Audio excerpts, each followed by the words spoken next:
নমস্কার, শিউলিস রান্নাঘরে সবাইকে স্বাগত। আমি আজকে আরেকটা নতুন রেসিপি নিয়ে হাজির হয়ে গেছি। আজকে আমি বানাবো কেক। তার জন্য আমি কিছু চিনির গুঁড়ো নিয়েছি। প্রথমে দিয়ে দিচ্ছি চিনির গুঁড়োগুলো আমি করে রেখেছি, এই জন্য আমি প্রথমেই দিয়ে দিলাম। তারপরে দিয়ে দিচ্ছি ডিম দেব, দুখানা ডিম দেব।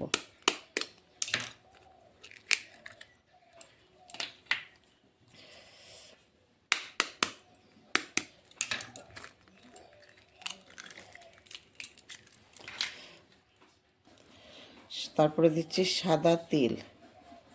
সাদা তেলটা ধরো 1 কাপ পরিমাণ দিচ্ছি। এখন এগুলোকে আমি ভালোভাবে ফেটিয়ে নেব।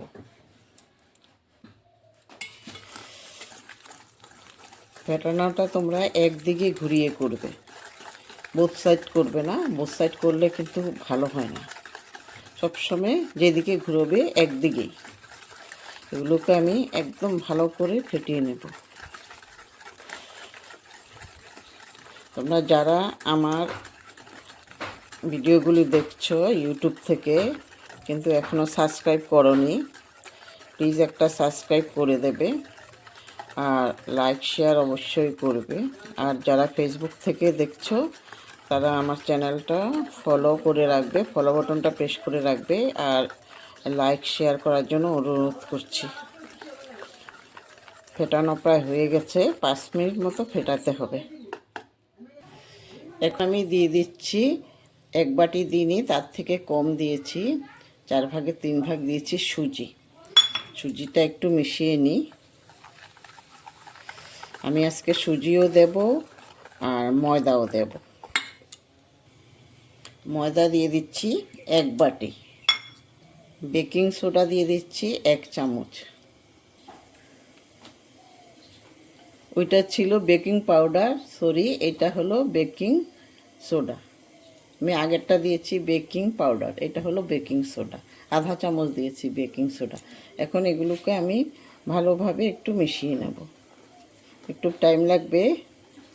তারপরে দিয়ে দিচ্ছি আমি রুম টেম্পারেচারের 1 কাপ পরিমাণ দুধটা আমি 1 কাপ এখন দিচ্ছি না, আধা কাপ দিচ্ছি। আধা কাপ দিয়ে আমি মিশিয়ে দেখব। আর একটু লাগবে, দিয়ে দিচ্ছি, পুরাটাই দিয়ে দিচ্ছি, এতটুক লাগবে।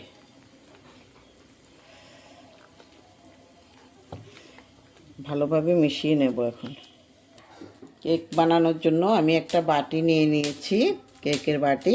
এটার মধ্যে আমি অল্প তেল ব্রাশ করে দিচ্ছি।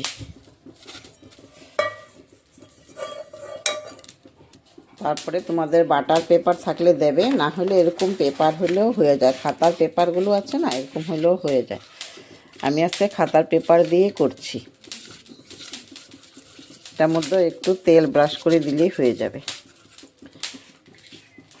তো এখন আমি কেকের ব্যাটারগুলো এটার মধ্যে দিয়ে দিচ্ছি, বাটিটার মধ্যে দিয়ে দিচ্ছি।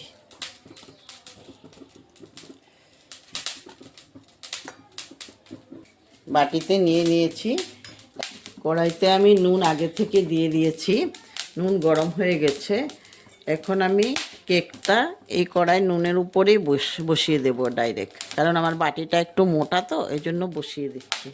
এখন এটাকে একটা ঢাকনা দিয়ে ভালো করে ঢেকে দিতে হবে। তারপরে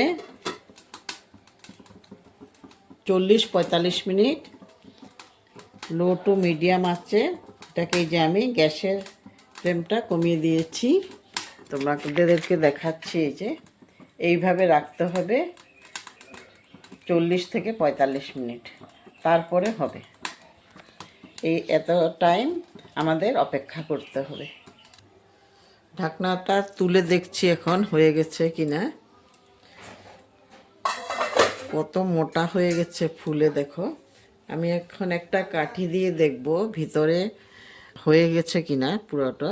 যদি লেগে থাকে তাহলে হয়নি, আর একটু হতে হবে। একটুকু নেই, দেখো পুরি হয়ে গেছে। এখন আমি এটা গ্যাস অফ করে দেব, এটা নিচে বাটিটা তুলে ফেলবো কড়াই থেকে।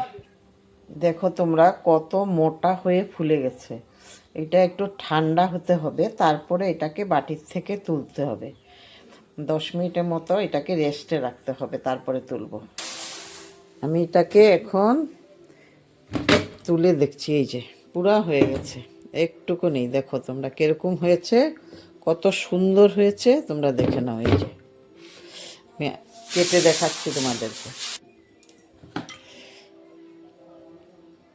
কত স্পঞ্জি হয়েছে তোমরা দেখতে পাবে এখন।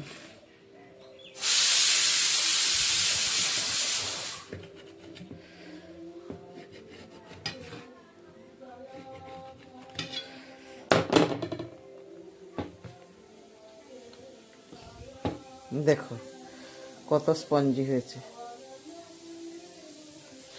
এভাবে তোমরা করবে, দেখবে পুরো কেকটা স্পঞ্জি হয়ে যাবে। আমার ভিডিওটা যদি তোমাদের ভালো লাগে, তাহলে আমার চ্যানেলটা যারা ইউটিউব থেকে দেখছো তারা সাবস্ক্রাইব করে দেবে, আর পাশে থাকা বেল আইকনটাও প্রেস করে দেবে। তখন আমি নতুন নতুন ভিডিও দেওয়ার সঙ্গে সঙ্গে তোমাদের কাছে পৌঁছে যাবে। আর একটা করে লাইক আর শেয়ার অবশ্যই করবে। আর যারা ফেসবুক থেকে দেখছো তারা ফলো বাটনটা প্রেস করে দেবে, আর একটা করে লাইক আর শেয়ার অবশ্যই করবে। ধন্যবাদ।